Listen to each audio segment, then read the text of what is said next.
नमस्कार, मैं दीपक कुमार आप सभी का स्वागत करता हूँ दादा डायलॉग। दोस्तों, भारत के 2 राज्य हैं, दोनों का दोनों एक पड़ोसी राज्य है, दोनों का पहचान एक जैसा रहा है, चाहे वो राजनीतिक हो, आपराधिक हो, सामाजिक हो या भौगोलिक हो। दोनों का पहचान सेम हमेशा ही एक समान रहा है, पर एक राज्य में आज क्या हो रहा है और दूसरे राज्य में आज क्या हो रहा है, यह दोनों राज्य के लोगों को देखना चाहिए, सुनना चाहिए और विचार करना चाहिए। जी हाँ, आज हम बात कर रहे हैं उत्तर प्रदेश और उनसे सटी हुई उसी का पड़ोसी राज्य बिहार, जो कि मेरा भी मूल राज्य है। पर आज अफसोस है कि हमारे पड़ोस के राज्य उत्तर प्रदेश में जिस राज्य का पहचान कभी दंगा, फसाद, अपराध, घोटाले, न जाने किन किन अप्रवृत्तियों के लिए होती थी, आज उस प्रदेश का पहचान एक उत्तम प्रदेश के रूप में है। आज वह प्रदेश विकास के राह पे एक सबसे अग्रिम पंक्ति में खड़ी है। आज उत्तर प्रदेश में क्या हो रहा है? आज उत्तर प्रदेश में देश विदेश के हजारों लाखों उद्योगपतियों के सम्मान में एवं उनके उपस्थिति में आज ग्लोबल इन्वेस्टर समिट हो रहा है, जिसके कारण उत्तर प्रदेश में लाखों लोगों को रोजगार मिलेगा। पर आज बिहार में क्या हो रहा है? जिस उत्तर प्रदेश का मुख्यमंत्री श्री योगी आदित्यनाथ अपने प्रदेश में लगातार ग्लोबल इन्वेस्टर समिट करवा रहे हैं, नई नई योजना एवं स्कीम बना रहे हैं कि उस प्रदेश में किस तरह से इन्वेस्टर्स आए, उद्योगपति आए और अपना उद्योग लगाए, जिससे उस प्रदेश के लोगों को रोजगार मिले। पर उसी के साथ बिहार का मुख्यमंत्री क्या कर रहा है?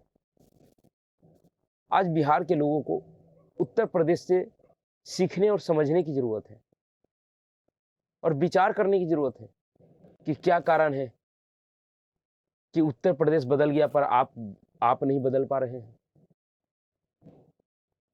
आपकी सरकार, आपकी परिस्थिति नहीं बदल पा रही है। दरअसल जिस समय उत्तर प्रदेश में ग्लोबल इन्वेस्टर समिट हो रहा है, जिस समय उत्तर प्रदेश की मुख्यमंत्री उस इन्वेस्टर समिट के लिए अपने प्रदेश में उद्योगपतियों को लाने के लिए, बुलाने के लिए किस तरह से कड़ी मेहनत कर रहे हैं और वो क्या क्या किए, उसको सुनने की जरूरत है और उस पर विचार करने की जरूरत है। पहले उसको सुनिए, फिर इस पे आगे बात करते हैं। Uttar Pradesh global investor summit के आज के इस आयोजन में हृदय से स्वागत करता हूं, अभिनंदन करता हूं। हम सब जानते हैं उत्तर प्रदेश ने विगत 6 वर्ष के अंदर जो कुछ भी उपलब्धि हासिल करने की दिशा में प्रयास प्रारंभ किया है, आदरणीय प्रधानमंत्री जी के रिफॉर्म, परफॉर्म और ट्रांसफॉर्म के मूल मंत्र को अंगीकार करते हुए उनके नेतृत्व और मार्गदर्शन में ही उसे हासिल किया है।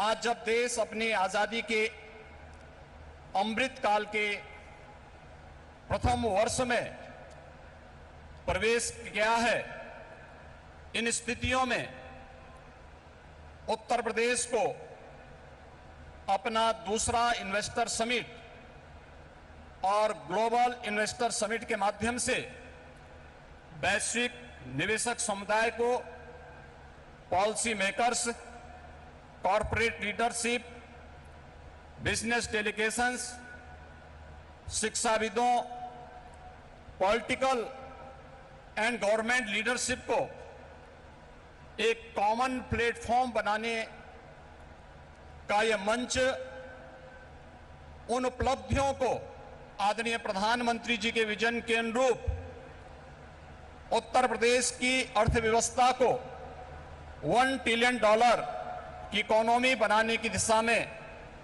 प्रयास का एक अभिन्न हिस्सा है।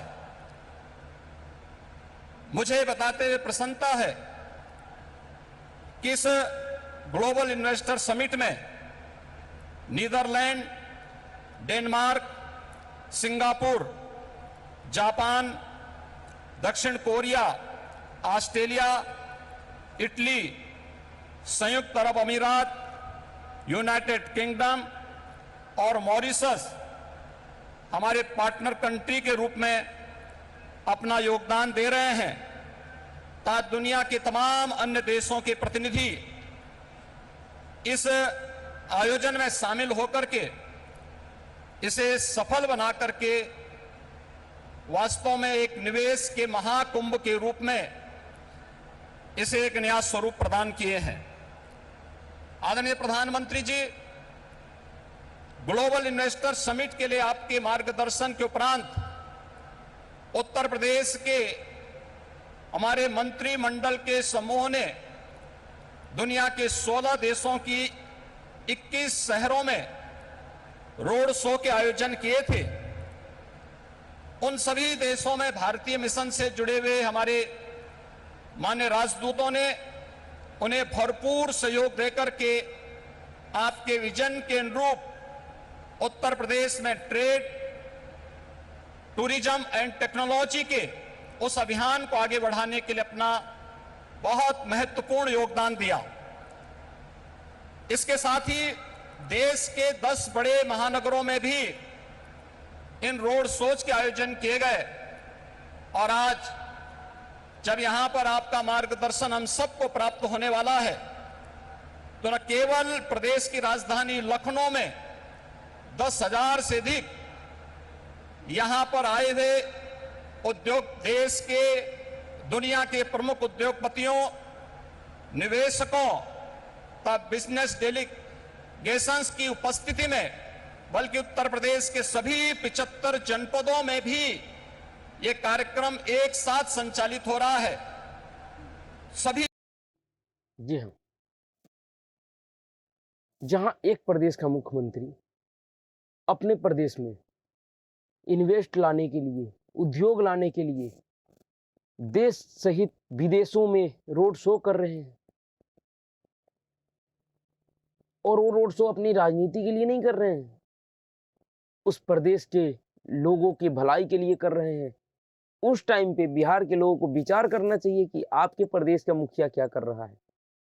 वो आपके प्रदेश में समाधान यात्रा कर रहा है।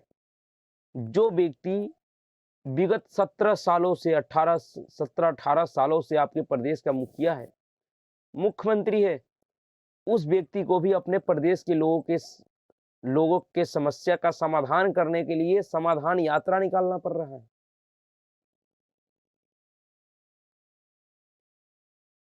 वह व्यक्ति आपके प्रदेश में जातिगत जनगणना करवा रहा है।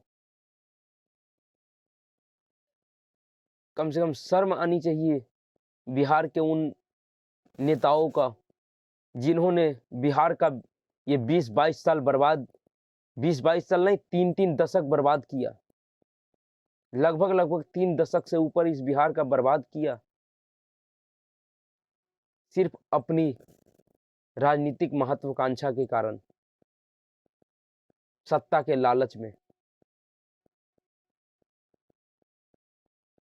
यह उत्तर प्रदेश में संभव क्यों हो पाया है? क्योंकि वहां की जनता ने, उत्तर प्रदेश के लोगों ने अपने प्रदेश को बदलने के लिए एक प्रण किया। उन्होंने एक मन बनाया कि हमें अपने प्रदेश में बदलाव लाना है, हमें अपने प्रदेश की छवि को बदलना है। इसलिए उन्होंने एक ऐसे व्यक्ति को चुना, एक ऐसे कर्मयोगी को चुना जिन्होंने अपनी ईमानदारी, सत्यनिष्ठा एवं कर्म कार्यों की वजह से आज उस प्रदेश का सिर्फ देश ही नहीं दुनिया में नाम रोशन किया। और जो 6 सालों में, विगत 6 सालों में उस प्रदेश को किस तरह से इस व्यक्ति ने फर्श से अर्श पे पहुंचाया, बीमारू राज्य से आज एक विकसित विकासशील राज्य की तरफ ले गया। और उसी के पड़ोस में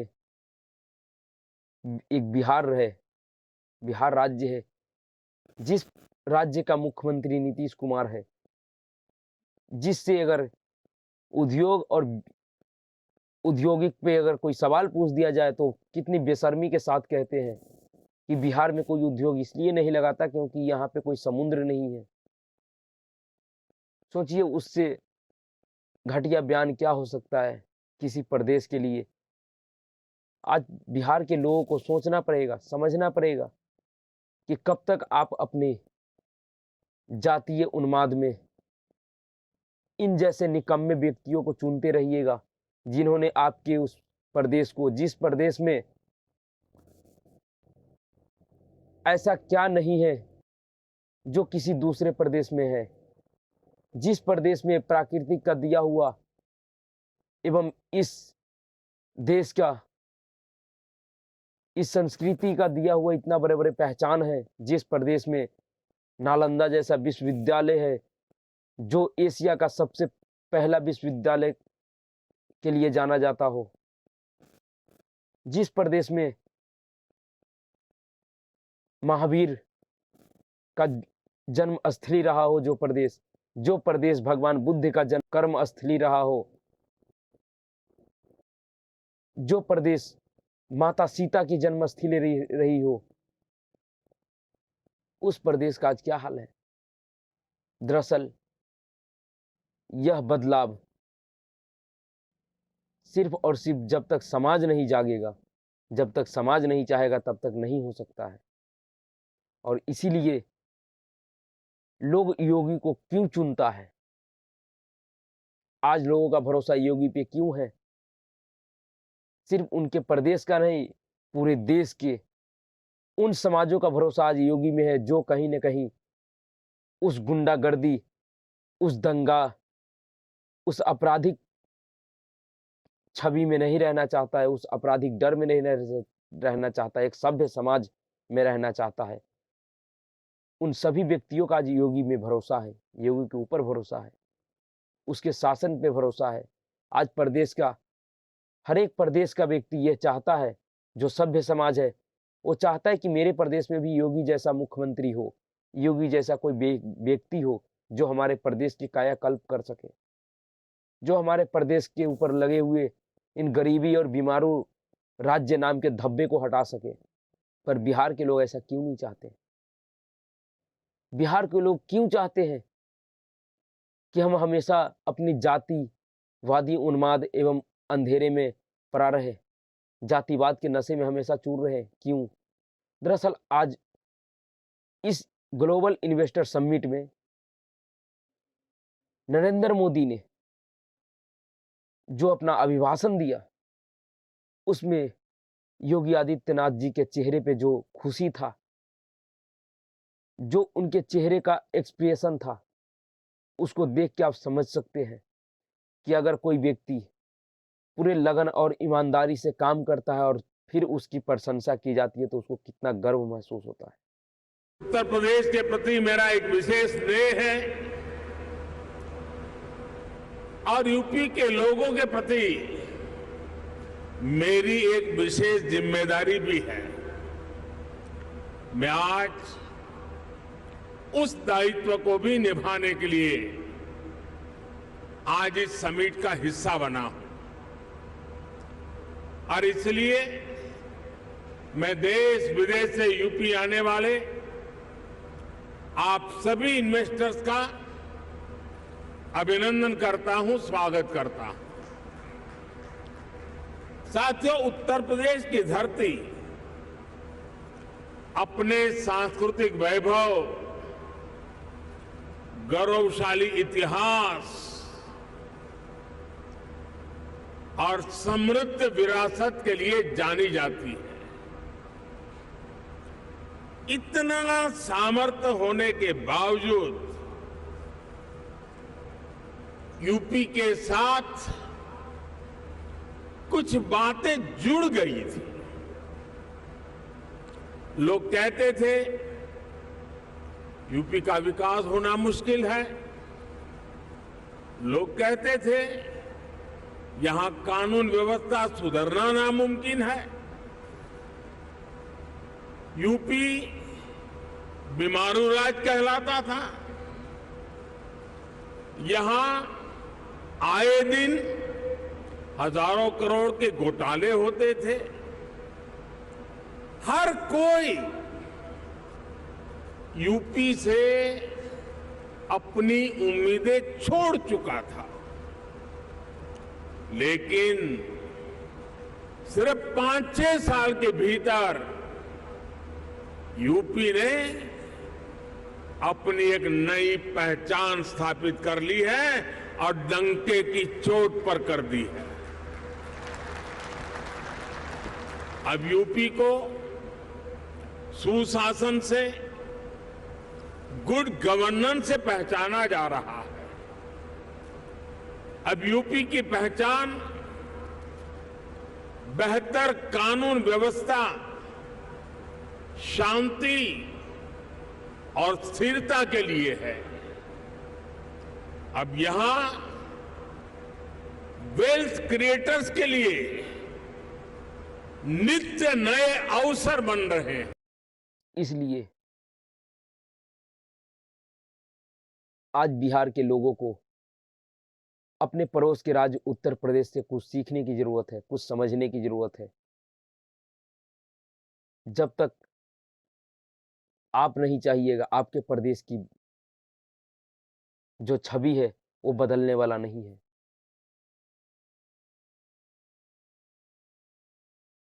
आप खुद इस बात को तय कीजिए कि आपको योगी जैसा कोई कर्म योगी चाहिए या बिहार के जो नेता है, जो मुखिया है, उनके तरह कोई व्यक्ति चाहिए जो अपने हित के लिए आपके हित को तिलांजलि दे दे।